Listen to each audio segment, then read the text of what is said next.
ഇന്ന് അടിപൊളി ഒരു മഷ്റൂം ബിരിയാണി ഉണ്ടാക്കിയാലോ? അപ്പോൾ ഈ ബിരിയാണി ഞാൻ കുക്കറിലാണ് വെക്കുന്നത്. ചോറ് കുഴഞ്ഞു പോകാതെ നല്ല പെർഫെക്റ്റ് ആയിട്ട് തന്നെ കിട്ടും. അപ്പോൾ ഇതെങ്ങനെയാണ് ഉണ്ടാക്കുന്നതെന്ന് നോക്കിയാലോ? ഇതിനായിട്ട് ഞാൻ 200 ഗ്രാമിൻ്റെ 2 പാക്കറ്റ് മഷ്റൂം എടുത്തിട്ടുണ്ട്. ഇനിയും ബാറ്റർ റെഡിയാക്കുന്നതിന് വേണ്ടി ഒരു ബൗളിലേക്ക് 3 ടേബിൾ സ്പൂൺ മൈദ, 3 ടേബിൾ സ്പൂൺ കോൺഫ്ലോർ, ആവശ്യത്തിനുള്ള ഉപ്പ്, teaspoon Kashmiri chilli powder, 1/4 teaspoon മഞ്ഞൾപ്പൊടി ഇവ ചേർത്ത് ആവശ്യത്തിന് വെള്ളം ഒഴിച്ച് ഒന്ന് മിക്സ് ചെയ്ത് കൊടുക്കാം. കട്ടകളില്ലാതെ നന്നായിട്ട് ഒന്ന് മിക്സ് ചെയ്ത് കൊടുക്കണം. അങ്ങനെ നമ്മുടെ ബാറ്റർ ഇവിടെ റെഡി ആയിട്ടുണ്ട്. ഒരു പാക്കറ്റ് മഷ്റൂം ഞാൻ നന്നായിട്ട് കഴുകി വൃത്തിയാക്കി എടുത്തിട്ടുണ്ട്. ഇത് രണ്ടായിട്ടൊന്ന് മുറിച്ചിടുകയാണ്.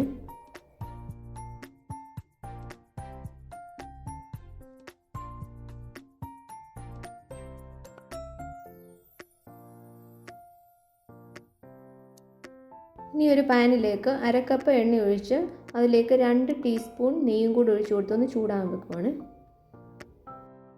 ഇനി മുറിച്ച് റെഡിയാക്കി വെച്ചിരിക്കുന്ന മഷ്റൂം ആ ബാറ്ററിലേക്ക് ഇട്ട് ഒന്ന് മിക്സ് ചെയ്തെടുക്കാം. എണ്ണയൊന്ന് ചൂടായി വന്നിട്ടുണ്ട്. അതിലേക്ക് മഷ്റൂം പതിയെ പതിയെ ഒന്ന് ഇട്ട് കൊടുക്കാം. മഷ്റൂം എണ്ണയിലേക്ക് ഇട്ട് കൊടുക്കുന്ന സമയത്ത് എണ്ണ പൊട്ടിത്തെറിക്കാനുള്ള ചാൻസ് ഉണ്ട്. ഞാൻ ആദ്യത്തേത് ഫ്രൈ ചെയ്തെടുത്ത സമയത്ത് ഈ ഒരു പ്രശ്നം ഉണ്ടായിരുന്നു. പിന്നീട് അങ്ങോട്ട് കുഴപ്പമില്ലാതെ ഫ്രൈ ചെയ്തെടുത്തു.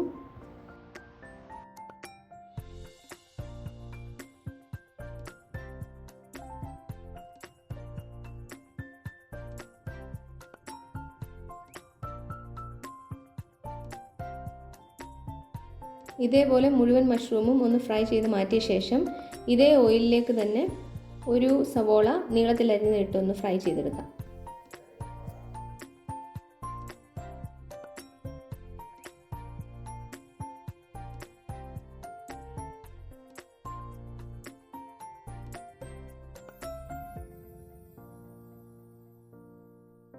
ഇതേപോലെ ഒന്ന് ലൈറ്റ് ബ്രൗൺ ആവുമ്പോൾ കോരി മാറ്റാം.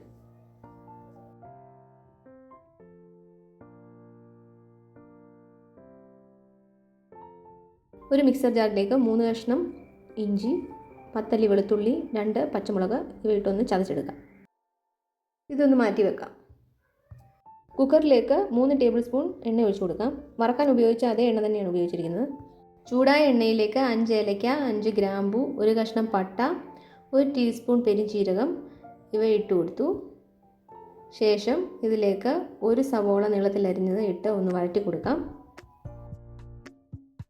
ഇതൊന്ന് വഴന്നു വരുമ്പോഴത്തേക്ക് ഇതിലേക്ക് ഇഞ്ചി, വെളുത്തുള്ളി, പച്ചമുളക് ചതച്ചത് ഇട്ട് കൊടുക്കാം.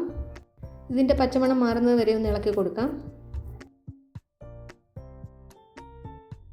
ഇനി ഇതിലേക്ക് 1 ടീസ്പൂൺ കാശ്മീരി ചില്ലി പൗഡറും 1/4 ടീസ്പൂൺ മഞ്ഞൾപ്പൊടിയും ചേർത്ത് ഒന്ന് ഇളക്കി കൊടുക്കാം. പൊടികളൊന്ന് ചൂടായി വരുന്ന സമയത്ത് ഇതിലേക്ക് ഒരു തക്കാളി നീളത്തിലരിഞ്ഞത് ഇട്ട് കൊടുക്കാം.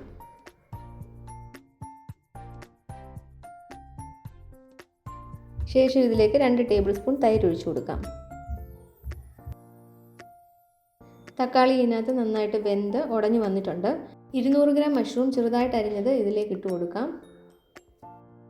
ഇനി ഇതിലേക്ക് ആവശ്യത്തിനുള്ള ഉപ്പും കുറച്ച് ഗരം മസാല, ഒരു 1/2 ടീസ്പൂൺ ഗരം മസാലയും കൂടെ ചേർത്ത് നന്നായിട്ടൊന്ന് ഇളക്കി കൊടുക്കാം.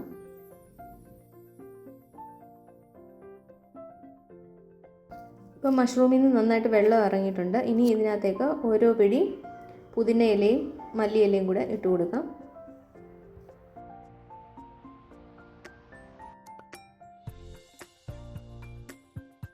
ഇനി ഇതിലേക്ക് ഞാൻ വെള്ളം ഒഴിച്ചു കൊടുക്കാൻ പോവാണ്. 2 കപ്പ് അരിക്ക് 3.5 കപ്പ് വെള്ളമാണ് ഞാൻ ഒഴിക്കാൻ പോകുന്നത്. ഒന്ന് തിളച്ച് വന്നിട്ടുണ്ട്. ഇനി ഇതിലേക്ക് ആവശ്യത്തിനുള്ള ഉപ്പ് ചേർത്ത് കൊടുക്കുവാണ്. ശേഷം ഇതിലേക്ക് കഴുകി വെച്ചിരിക്കുന്ന അരിയും കൂടി ഇട്ട് കൊടുക്കാം. ഇനി ഇതിലേക്ക് ഫ്രൈ ചെയ്ത് വെച്ചിരിക്കുന്ന മഷ്റൂമും കൂടി ഇട്ട് നന്നായിട്ട് മിക്സ് ചെയ്ത് കുക്കർ മൂടി വെക്കാം.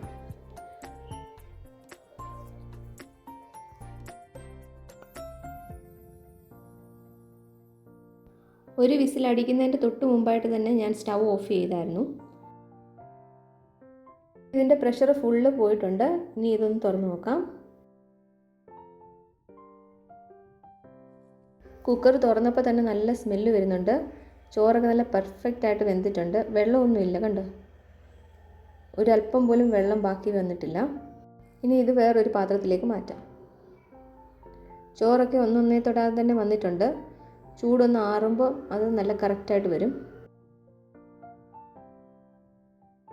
കുറച്ചുകൂടെ നെയ്യിൻ്റെ മുകളിലേക്ക് ഒഴിച്ച് കൊടുക്കാം.